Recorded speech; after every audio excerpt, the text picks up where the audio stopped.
Hi అండి, నేను మీ Sujatha. Welcome back to Sam creations. ఈరోజు వీడియోలో గారప్పలు క్రిస్పీగా టేస్ట్గా ఎలా చేయాలో చూపిస్తానండి. ఫస్ట్ రేషన్ బియ్యాన్ని 4 కిలోలు తీసుకోవాలండి. 4 కిలోలు తీసుకున్న తర్వాత గిన్నెలో పిండి పట్టించుకొని రావాలండి. పిండి పట్టించుకొని వచ్చిన తర్వాత ఒక బేషన్లో పిండిని తీసుకోవాలండి. నెక్స్ట్ పిండిలో వేసే ఇంగ్రీడియంట్స్ రెడీ చేద్దామండి. ధనియాలు, జీలకర్రని రోట్లో వేసుకొని కచ్చా పచ్చాగా దంచుకోవాలండి. నెక్స్ట్ వెల్లుల్లి రెబ్బల్ని కూడా పొట్టు తీసేసి అదే రోట్లో దంచాలండి. వెల్లుల్లి రెబ్బలతో పాటు కొంచెం సాల్ట్ కూడా వేయాలి. సాల్ట్ వేసి దంచాలండి. కచ్చా పచ్చాగా దంచుకోవాలండి. నెక్స్ట్ కరివేపాకుని తీసుకొని చిన్న చిన్నగా కట్ చేసి పెట్టుకోవాలండి. నెక్స్ట్ పిండిలో ముందుగా దంచి పెట్టుకున్న ధనియాలు, జీలకర్ర పౌడర్, కరివేపాకు, నెక్స్ట్ బెబ్బెరపప్పు తీసుకోవాలండి. బెబ్బెరపప్పుని 1 అవర్ నానబెట్టి తర్వాత పిండిలో వేయాలండి.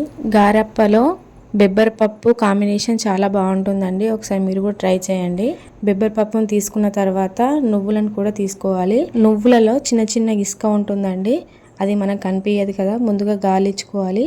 గాలిస్తే ఇసుక అనేది కిందికి వచ్చేస్తుంది. ఇలా గాలిచ్చిన నువ్వులను కూడా యాడ్ చేయాలి పిండిలో. నెక్స్ట్ ఉల్లిగడ్డను తీసుకోవాలండి. 2 ఉల్లిగడ్డలని కచ్చపచ్చగా దంచుకొని పిండిలో కలపాలండి. నెక్స్ట్ వెల్లుల్లి పేస్ట్ని కూడా ఇందులో యాడ్ చేయాలి. వెల్లుల్లి ఉల్లిగడ్డ పేస్ట్ను కూడా యాడ్ చేసిన తర్వాత కారం, ఉప్పుని యాడ్ చేయాలండి. కారం అనేది 1 స్పూన్ తీసుకోవాలి. ఎంత కారం తీసుకుంటే అంత ఉప్పు తీసుకోవాలండి. గారెపలలో కారం తక్కువగా ఉంటేనే టేస్ట్ బాగుంటుంది. ఇలా అంతా మిక్స్ అయ్యే విధంగా కలుపుకోవాలి. అన్ని పొడులన్నీ మిక్స్ కావాలండి. పిండి అంతా పొడులంతా కలిసేలాగా కలిపిన తర్వాత ఇందులో హాట్ వాటర్ పోస్తూ కలపాలండి పిండిని. ఒక గిన్నెలో నీళ్ళని హీట్ చేసి ఇందులో పోస్తూ కలపాలండి. గోరువెచ్చగా ఉంటే సరిపోతుంది వాటర్ అనేది.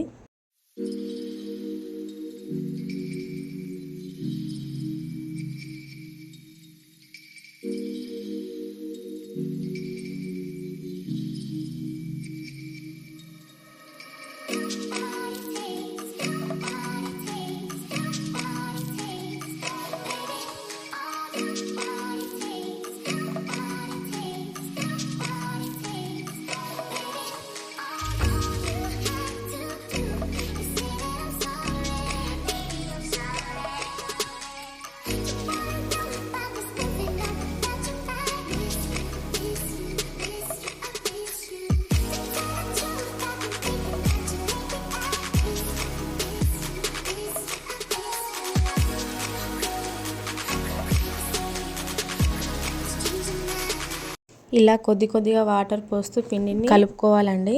ఇలా కలుపుకున్న పిండిని ఒక వేరే బగోన్లోకి తీసుకోవాలి. ఇలానే పిండిని మొత్తం కలుపుకోవాలండి. మా అమ్మ అయితే కలిపేస్తుంది మొత్తం పిండిని.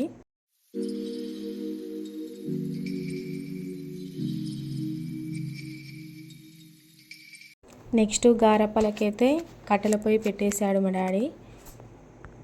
నేను మా చెల్లి అయితే స్టార్ట్ చేసేసామండి గారప్పలు చేయడం. ఒకళ్ళు ముద్దలు చేయడం, ఒకళ్ళు గారప్పలు చేయడం. తొందరగా అయిపోయినాయి గారప్పలు అనేవి. మా డాడీ అయితే కాలుస్తున్నాడు. పొయ్యి దగ్గర కూర్చొని మేము అందిస్తూ ఉంటే గారప్పల్ని తీసుకొని కాలుస్తున్నాడు చూడండి. మా డాడీ అయితే ఇంట్లో చాలా హెల్ప్ చేస్తాడండి.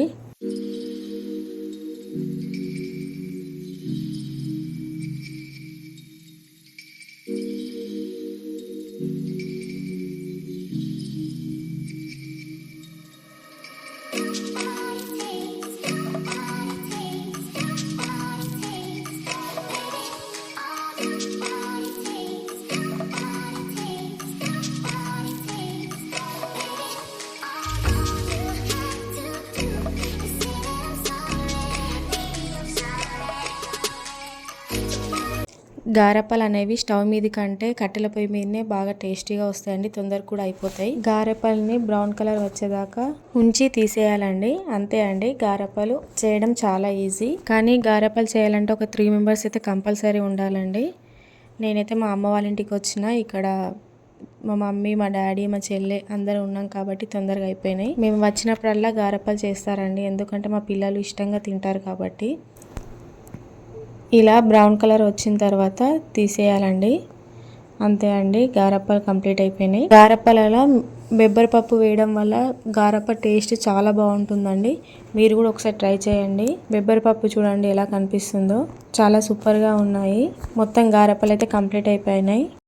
మీరు కూడా ఈ పప్పుతోటి గారప్పలు చేయండి, చాలా టేస్టీగా ఉంటాయండి. ఈ వీడియో నచ్చితే సబ్స్క్రైబ్ చేయండి, లైక్ చేయండి, మీ ఫ్రెండ్స్ అండ్ రిలేటివ్కి షేర్ చేయండి.